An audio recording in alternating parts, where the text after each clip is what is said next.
Star Wars Eclipse, the game announced by Quantic Dream all the way back in 2021, may be dead.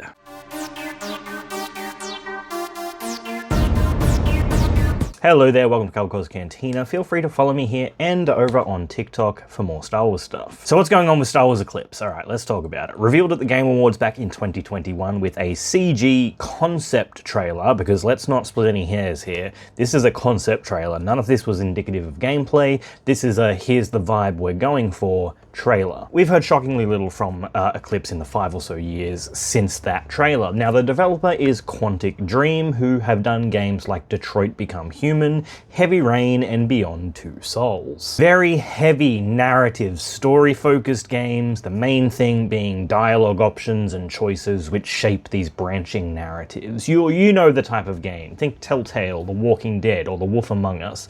Those types of games. Very popular for what they are. It's a fun genre, and I think a Star Wars version sounds fun enough, actually. This one was going to be set during the High Republic era, which I very much love, so I was kind of excited about this until I learnt that Quantic Dream was involved. More on that later. Now, Eclipse was actually pitched as a more action-adventure style game, so I don't know if that's more of a departure from what their previous games were. We don't really know what the plan was, because again, we've heard so little about it. Now, earlier this year, Quantic Dream released Spellcasters Chronicles in early access. It's a MOBA game that failed fairly quickly, peaking at 800 or so players on Steam on release. They announced that it would be shutting down in May, with a shutdown date of June, essentially. And then following this, Quantic Dream management considered layoffs to around 115 of their staff, or around 25% of the studio. Now, Quantic Dream is a French studio, and if you know anything about the French, is that they won't take this sort of stuff lying down. So GameCult.com, a French video game site, and I apologize in advance as this article has just been translated through the built-in tools in the browser. So forgive me for any weird translations. But on June 25th, they posted an article that Quantic Dream developers had gone on strike in an attempt to save Star Wars Eclipse, and they chose that date very carefully, as it was the same day that people from Lucasfilm were set to visit the studio to check in on the progress of Star Wars Eclipse. Now, here's a quote from one of the developers, and again, I apologize about the translation. I'll fix some stuff where I can. "This is far from an act of sabotage. On the contrary, we are trying to save Star Wars Eclipse," Jules, a game builder, said. "We could get him, the game, out with 115 people in reinforcement and it wouldn't be, quote, overstaffed. It's necessary. We are undernumbered, as in many other companies in the sector, because the bosses know very well that the passion will lead people to crunch and that the games end up coming out. But it is impossible to lead a sustainable industry like this." Apologies. So essentially, the team working on Eclipse was understaffed. They wanted the potential 115 people that were going to be laid off to be moved over to Star Wars Eclipse to help bolster up that project, but they were also at the time going under mandatory overtime, or crunch as it's called in the industry, on Star Wars Eclipse. And this is just the surface of the problems with that studio. Now, Quantic Dream is headed up by David Cage, and if you're not familiar with the name, to be honest, I kind of envy you, because he's not the greatest. In 2018, reports came out of the toxic culture of Quantic Dream, where Cage and other management essentially encouraged a sexist and racist work culture, assigning 15 to 35 hours of overtime a week. The whole IT department quit at one point. There were accusations of violations of French labor laws. Cage apparently was quoted at one point as saying that all the female characters in his games were whores, and that he, quote, doesn't make games for fags. Now, Cage and others at the studios have denied that these were ever said. Who knows at this point, but it was out there. So all of this stuff has sort of been going on for a while. Back in 2022, Quantic Dream was acquired by NetEase, a big Chinese company who have done things like the Marvel Rivals, which is popping off. But they were still allowed to operate independently from NetEase.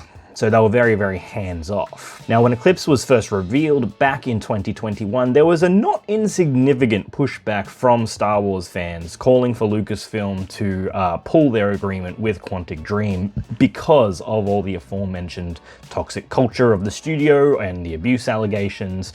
but this cry seemingly went nowhere. I myself voiced my displeasure that Quantic Dreams was involved in this game and that I didn't really want them to be doing it, but it kind of falls on deaf ears. Now, I am someone who, as a big Star Wars fan and is no stranger to seeing Star Wars projects announced and never come to fruition over the years, I personally would not be unhappy if Star Wars Eclipse were to never see the light of day.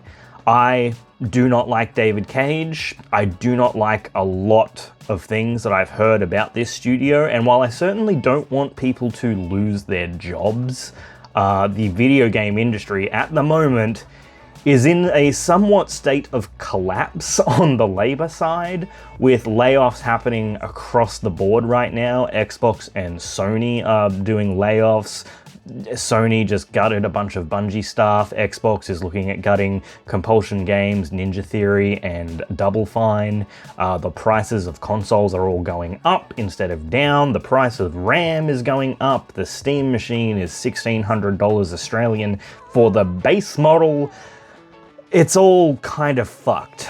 Thanks, AI tech bros. The industry, it's not healthy in a way. You know, we're getting great games coming out, but the labor side of things, the development side of things, the studio side of things is not going good. All of that said, I have to be honest, and this is one Star Wars project, though, that I just wouldn't be upset about being put to rest. There's just too much surrounding it that I don't like, and if it were to come out, I honestly think this would be one I skip. So at the moment, we're at the wait and see point for the future of Star Wars Eclipse. I don't personally see it happening unless maybe NetEase steps in with additional funding, or if they hand the project off to another studio. Will Lucasfilm make a decision after their visit and seeing what's going on? Who knows? We're gonna have to wait and see at this point, but that's where we're at right now. But this was just a very, very surface level look at what's going on with Eclipse and Quantic Dream. I encourage you to do more reading about it. I'll put some links in the description below and keep you updated if anything new develops. That's gonna do it for me. Thank you for watching. Make sure you follow me here again at Cubcos Cantina on YouTube and Cubcos Cantina over on TikTok. Love talking about Star Wars, even the not so nice parts of it. Again, thank you for watching, and may the force be with you always.